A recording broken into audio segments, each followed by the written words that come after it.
Today I want to talk about compassion. And in particular, I want to talk about compassion as sad love. Sad love, jihi. There are different ways to express, there are different terms for compassion in Buddhism, and sometimes written different ways or said different ways. But this term, jihi, is pretty common. It's what's also called karuna, which, as you know, is one of the four Brahma Viharas. So what is this sad love? This has been on my mind a lot this week for a couple of reasons. Number one, I've been completely and fully immersed in it myself. A spacious, very tender, very full, yet unbearably sad love for the entire universe. A love so huge, it feels tender and sweet and painful, and also wonderful. Love so giant, it feels full of joy and appreciation. Appreciation for the sound of leaves rustling on a hot day, for the feeling of the ocean breeze on my skin, the sparkle of the sun on the water, the cough of a friend sitting nearby. All of these things, this huge, spacious, very tender love for each and every particle of the entire universe, leaving nothing out, is jihi, compassion, or sad love. So what is this? What is this? Where do we start? For me, like I said, I was fully immersed in it. I've just returned from a trip to Italy and to Israel, visiting a monastery in Italy and visiting a dear friend in Israel. And so overwhelmingly full of love that I feel like I can hardly contain myself. I think we've all touched this and experienced this. And what's going on? The more we try to explain or understand it, the harder it is to do so. Nevertheless, we try. So it started for me with the immersion, but then I saw an article in Lion's Roar magazine, and I'm going to share with you a paragraph from it. It was called "How Sad Is Your Love?" And the scholar Musang is trying to dig in. I almost said he's trying to explain. But if he's trying to explain, I'm not sure he gets there. Nevertheless, what does he have to say about it? Let me just find the right place.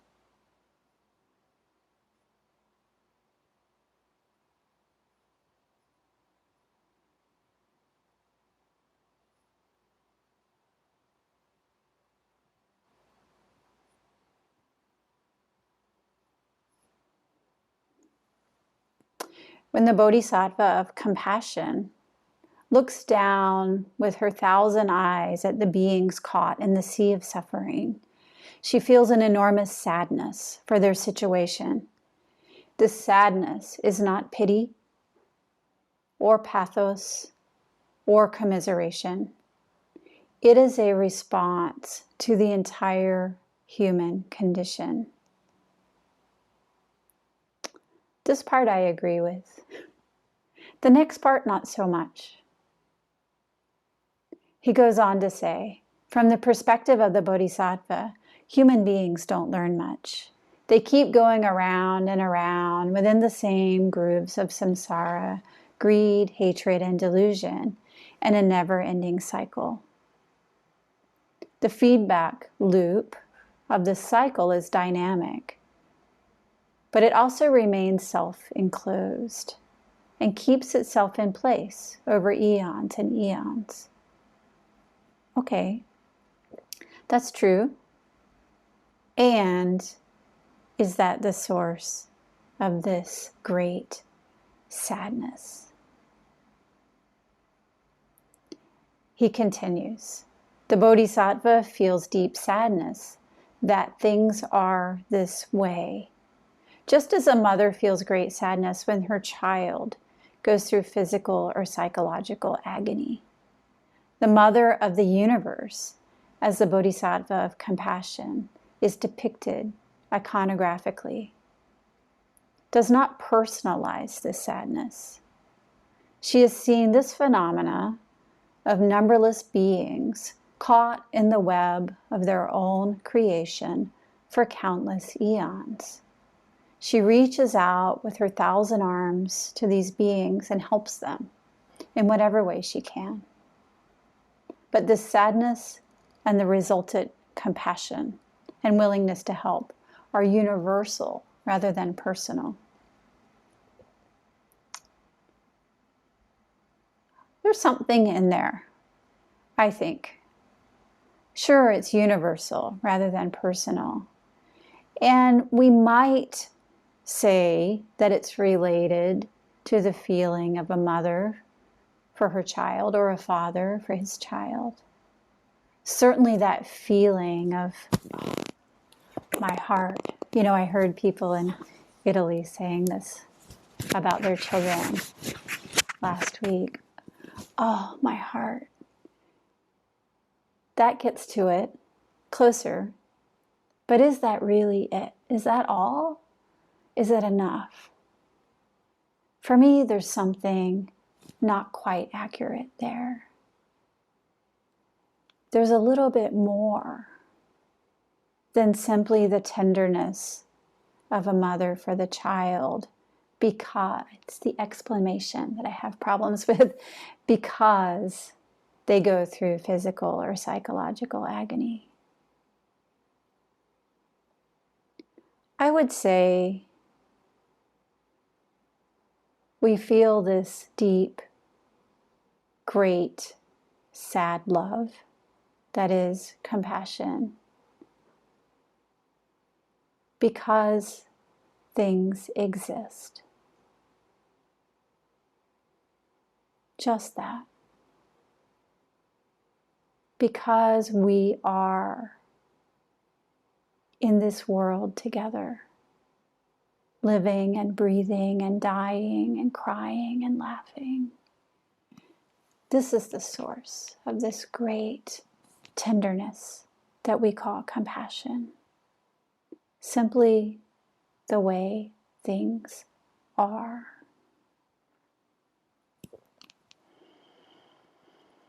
Musang goes on to say, to compare the feeling of the emotion of sadness that we often feel during sesshin. And I would say that's not inaccurate. These things come up very strongly when we're sitting in silence together, when we're practicing together, when we're just with each other.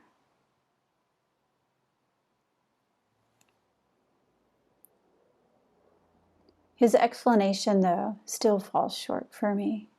He says the sadness may be the culmination of earlier emotions. For me, the voice goes really technical here.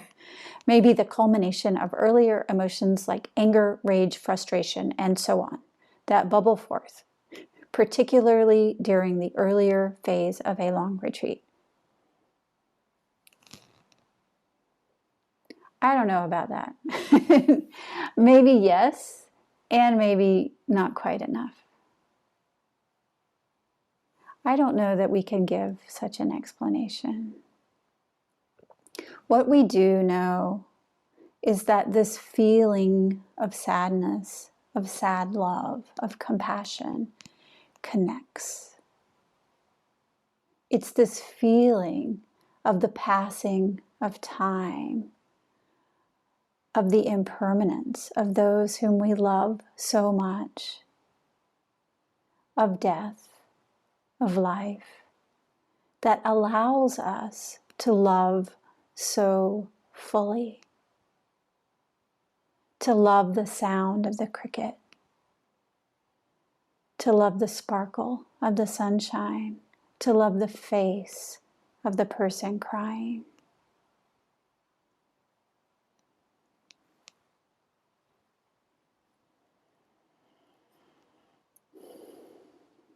In Buddhism, there are often talked about several kinds of sadness, layers, if you will, layers of sadness. What are these layers?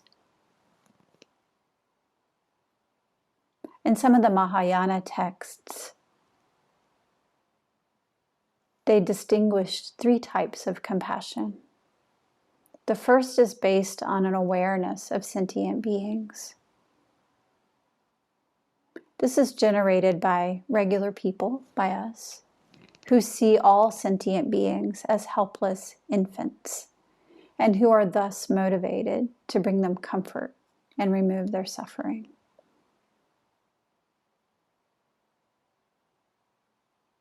I think this is the type of compassion that Musang is referring to. Generated by regular people who see all sentient beings as our own child and are motivated to bring them comfort and relieve their suffering. This is the initial form of compassion. The second type of compassion is compassion based on the awareness of the true nature of phenomena. We experience this after realizing the selflessness of phenomena, after dropping our ego and realizing true interconnectedness. There is no me separate from you. This form of compassion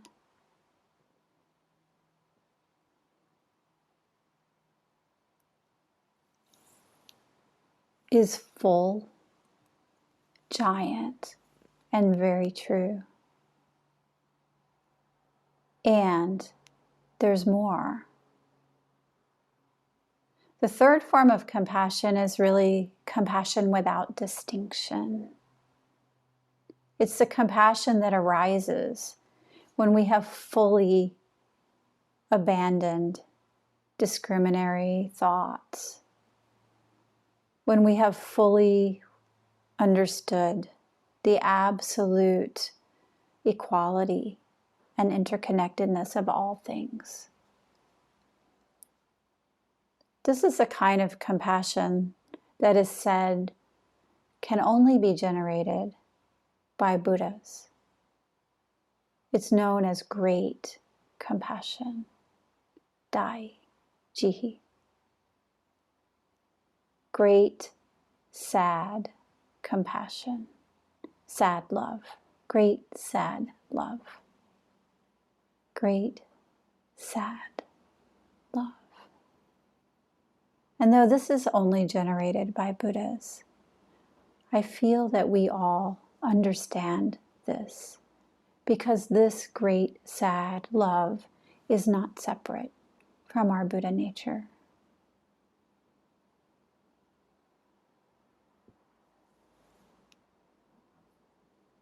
So as I felt this myself and read this article, I wondered if we are able to talk about it. I wondered, is it possible to express in words? When I arrived in Italy,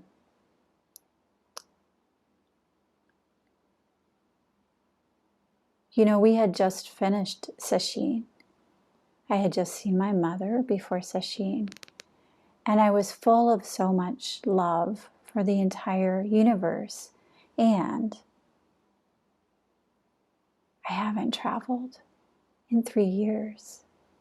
What is this? What's going to happen? How is this going to be? Who are these people? Why did they invite me? Why am I going here? What is the place? Will my friend in Israel still be there when I arrive? I had so many questions, and I jumped in, dove into the sea of not knowing, got on the plane, and went. I had on my mask.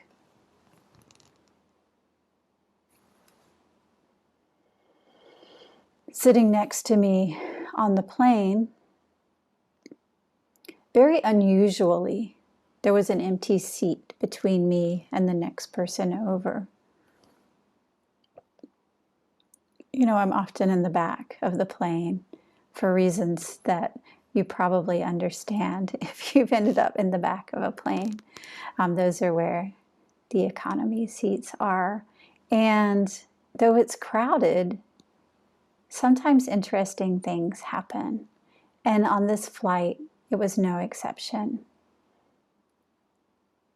There was a young man sitting 2 seats over, an American.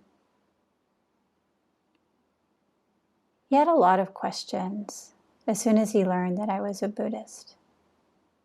And I tried my best to be present to him where he was.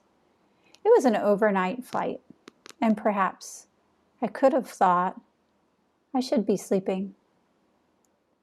But I wasn't thinking that at all. I was thinking, here's a very interesting person who wants to talk, and I have all the time in the world for you. We have a long flight. And as he started asking questions, he also started telling about himself. Oh, his story is his story, and I won't share all of it. But what I will share is how his story helped me. He's a Marine. He works in IT. He was going to Italy to meet his wife, and he was a lovely human. And also has been through a lot and shared some of what he's been through with me in a very open and honest way that I appreciated deeply. As he shared some of his stories of his time in Afghanistan, I was deeply touched by how honest he was with himself and with me. And I was deeply helped because a long time ago,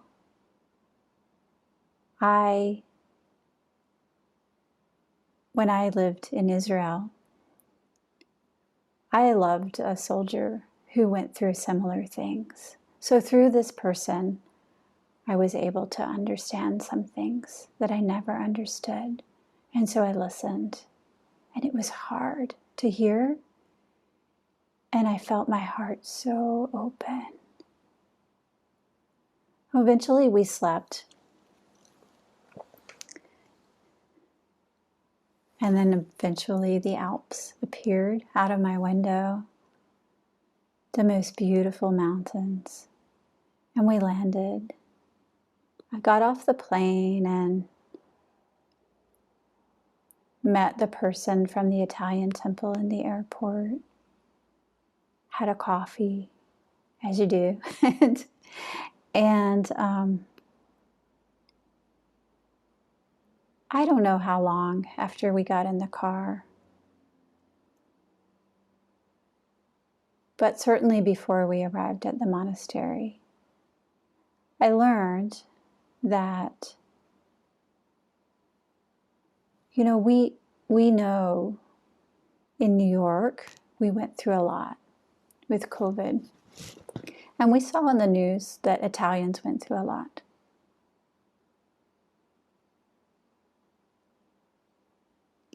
So what I heard was that this person personally knew in their town at least 60 people who had died.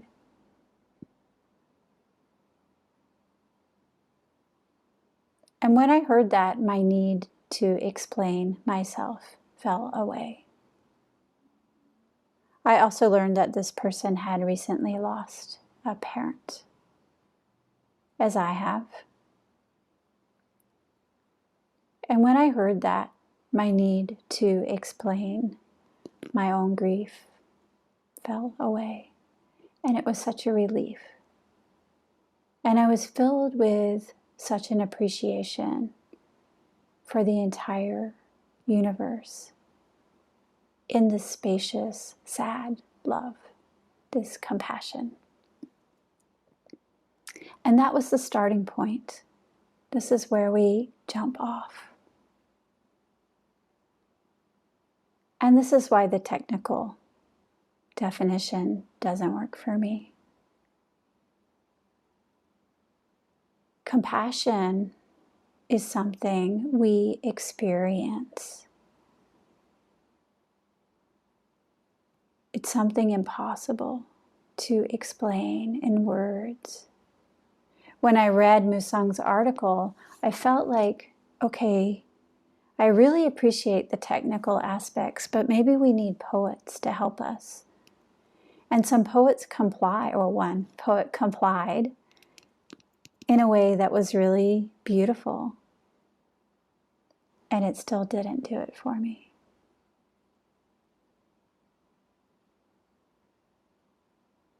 And then I think you might remember, after my father died, I shared with you a passage from the book, Neither Wolf Nor Dog, which is written by a Lakota elder. And I saw this. I'll read it to you again.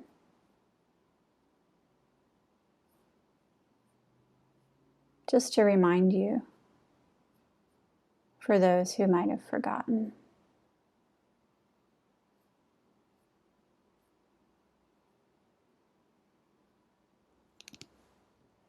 In the Lakota tradition, a person who is grieving is considered most wakan, most holy. There's a sense that when someone is struck by the sudden lightning of loss, they stand on the threshold of the spirit world. The prayers of those who grieve are considered especially strong, and it is proper to ask them for their help. You might recall what it's like to be with someone who has grieved deeply. The person has no layer of protection, nothing left to defend. The mystery is looking out through that person's eyes. For the time being, they have accepted the reality of loss and stopped clinging to the past or grasping at the future. In the groundless openness of sorrow, there is a wholeness of presence and a deep natural wisdom.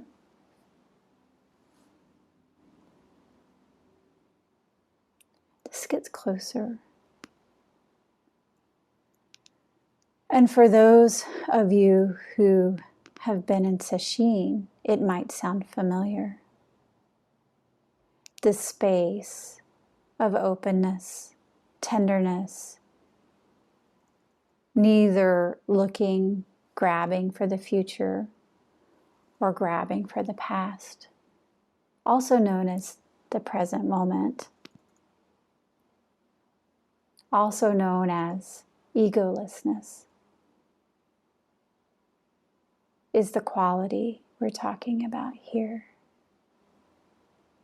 The source of this sad love, this compassion, this great compassion.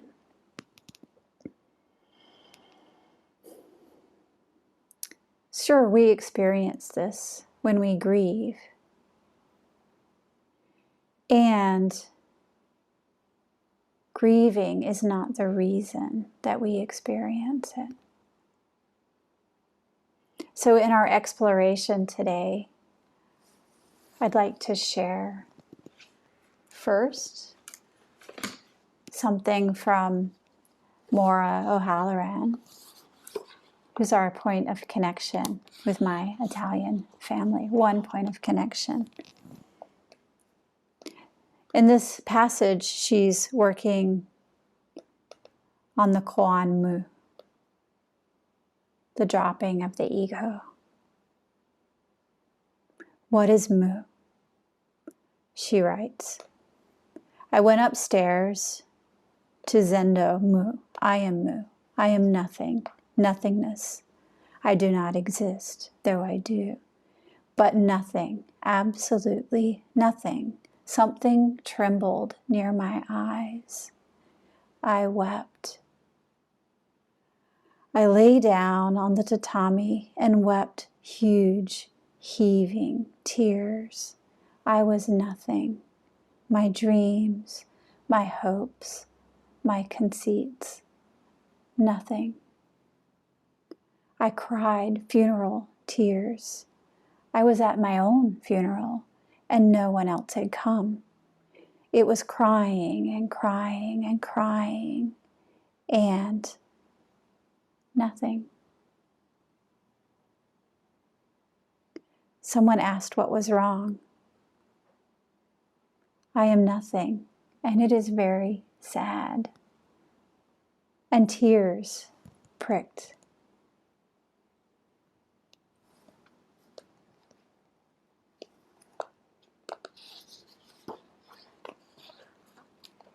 What is this great, sad love?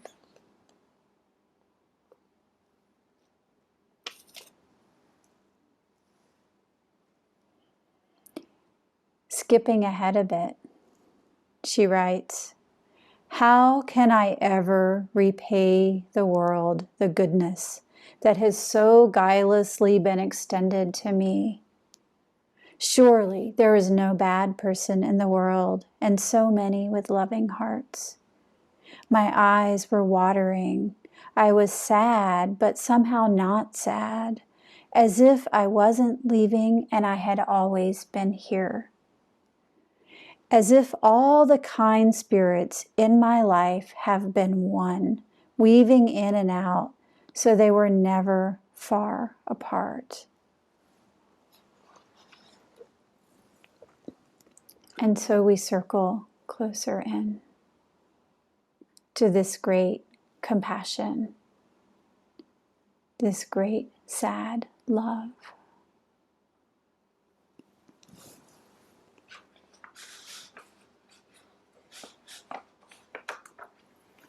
And we come to Tolzon's 3 barriers. And we come to my teacher's Dharma brother, Maestro Tetsugen, the abbot of the monastery in Italy.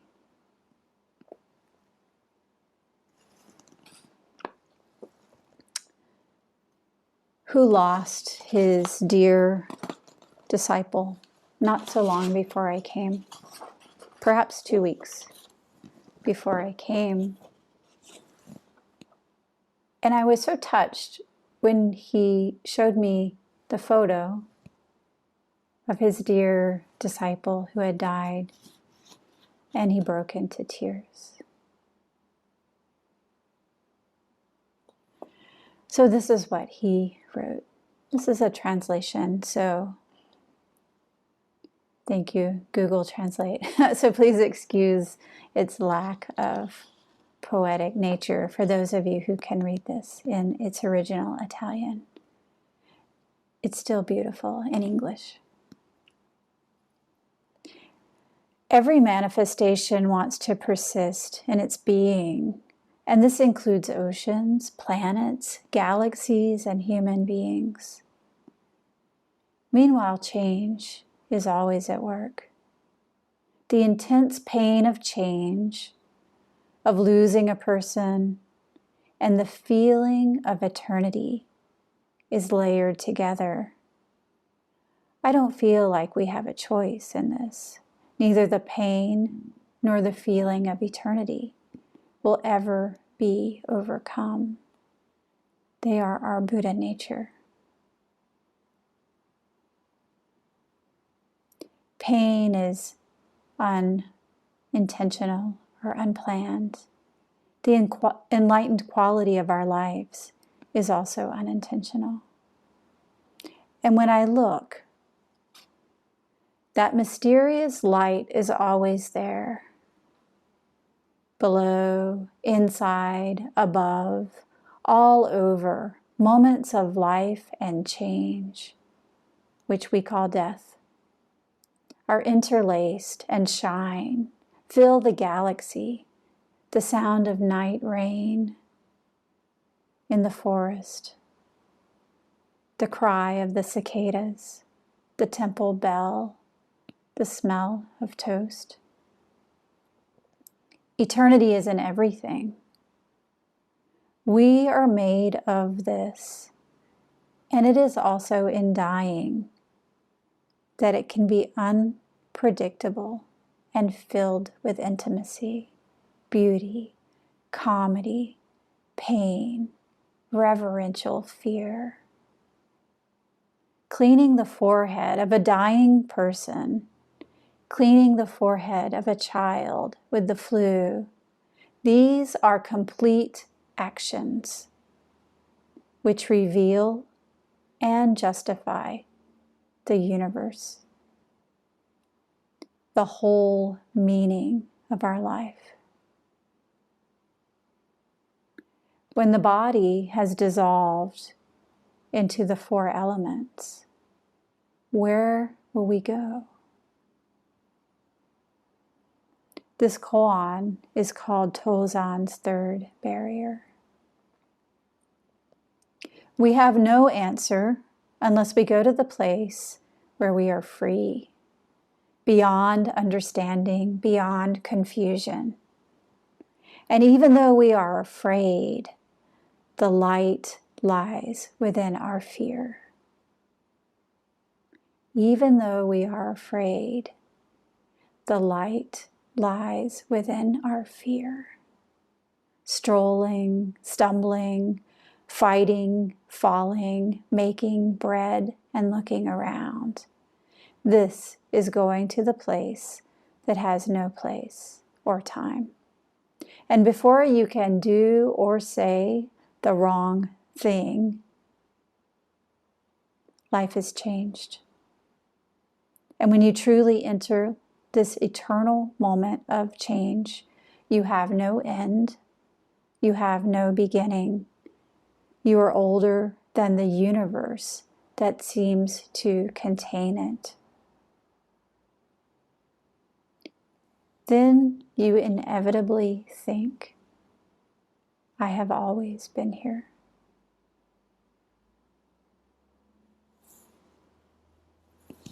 Thank you.